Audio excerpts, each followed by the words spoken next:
In this video, I'll show you how to get transcripts of a YouTube video.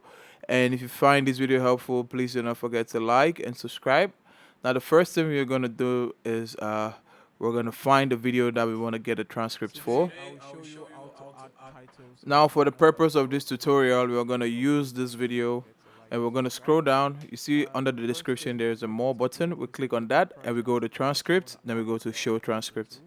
Now you can see everything that's in the video, the transcript of the video. You can see it on the right side.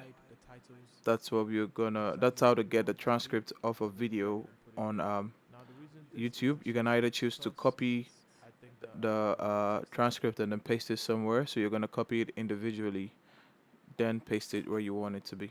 Now that's how to get transcript of a YouTube video. If you do find this video helpful, please do not forget to like and subscribe. And on that note, I'll see you in the next one.